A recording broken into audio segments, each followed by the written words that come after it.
السلام علیکم ورحمۃ اللہ۔ سورہ آل عمران مدنی صورت، تیسرے سپارے کا 13واں رکوع، آیت نمبر 50 سے 52۔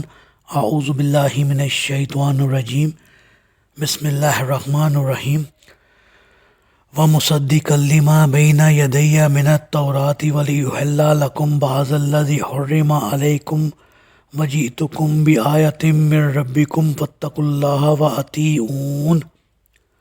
اور تورات کی ہدایت جو میرے زمانے میں موجود ہے، میں اس کی تصدیق کرتا ہوں، نیز اس لیے آیا ہوں کہ بعض باتیں جو تم پر حرام کر دی گئی ہیں انہیں تمہارے لیے حلال کر دوں۔ میں تمہارے پاس اپنے رب کی نشانی لے کر آیا ہوں، لہٰذا اللہ سے ڈرو اور میری اطاعت کرو۔ ان اللہ ربی و ربکم فاعبدوہ ھذا صراط مستقیم۔ اللہ ہی میرا اور تمہارا رب ہے، لہٰذا اسی کی عبادت کرو، یہی سیدھا راستہ ہے۔ جی، ان آیات سے معلوم ہوتا ہے کہ عیسیٰ علیہ السلام کی دعوت بھی بعینیہ وہی کچھ تھی جو دوسرے تمام انبیاء کی رہی ہے۔ مثلا پروردگار یعنی مقتدر اعلیٰ صرف اللہ کی ذات ہے، لہٰذا وہی اکیلا عبادت کے لائق ہے۔ اس لحاظ سے عیسائیوں کا عقیدہ الوہیت مسیح غلط قرار پاتا ہے۔ نمبر 2، اللہ تعالیٰ کے نمائندہ کی حیثیت سے نبی کی اطاعت کی جائے، اور ہر نبی کی دعوت یہی رہی ہے۔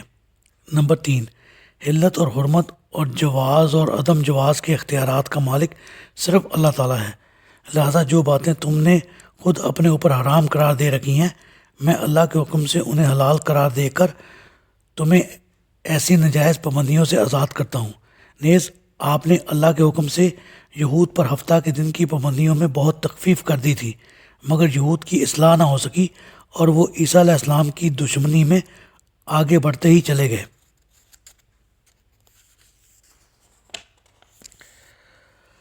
فَلَمَّا أَحَسَّ عِیسیٰ مِنْهُمُ الْکُفْرَ قَالَ مَنْ أَنصَارِی إِلَى اللَّهِ قَالَ الْحَوَارِیُّونَ نَحْنُ أَنصَارُ اللَّهِ آمَنَّا بِاللَّهِ وَاشْهَدْ بِأَنَّا مُسْلِمُونَ۔ پھر جب عیسیٰ علیہ السلام کو ان کے کفر اور انکار کا پتہ چل گیا تو کہنے لگے، کوئی ہے جو اللہ کے دین کے لیے میری مدد کرے؟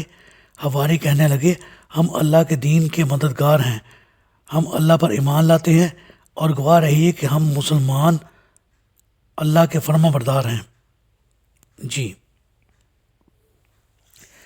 عیسیٰ علیہ السلام کو پوری طرح معلوم ہو چکا تھا کہ یہود اور ان کے علماء دلائل کے میدان میں مات کھا کر اب ان کی زندگی کے در پہ ہو چکے ہیں اور اس کام کے لیے سازشیں کر رہے ہیں۔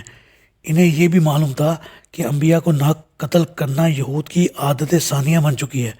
وہ یہ بھی دیکھ چکے تھے یہود کے ایک رئیس نے ایک رقاصہ کی فرمائش پر یحییٰ علیہ السلام جیسے برگزیدہ پیغمبر کا سر قلم کر ڈالا ہے، تو انہیں اپنی موت کے آنے میں کچھ شبہ نہ رہا۔ اب انہیں فکر تھی تو یہ تھی کہ دین کی اشاعت اور تبلیغ کا کام نہ رکنا چاہیے۔ چنانچہ انہوں نے اپنے چند پیروکاروں کو مخاطب کر کے پوچھا کہ کون ہے جو اس سلسلے میں میری مدد کرے تاکہ اللہ کے دین کو فروغ حاصل ہو۔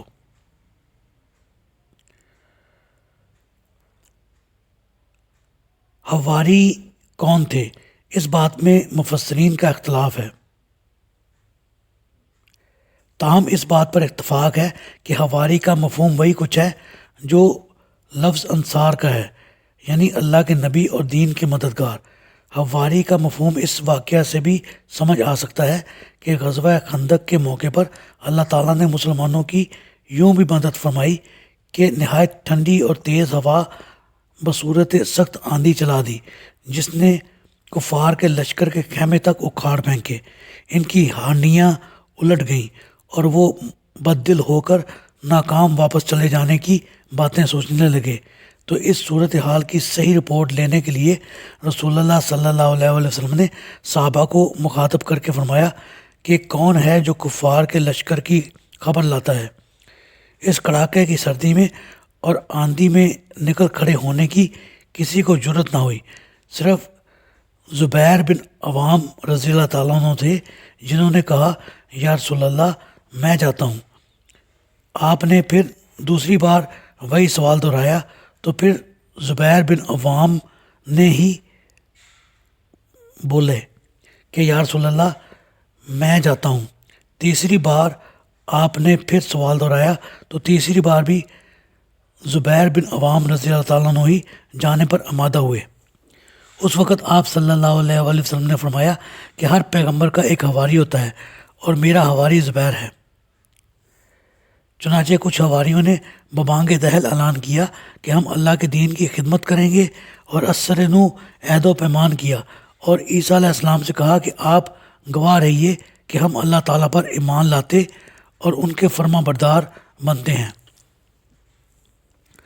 اللہ سے دعا ہے اللہ تعالیٰ ہمیں قرآن کو پڑھنے، سمجھنے اور اس پر عمل کرنے کی توفیق عطا فرمائے، آمین۔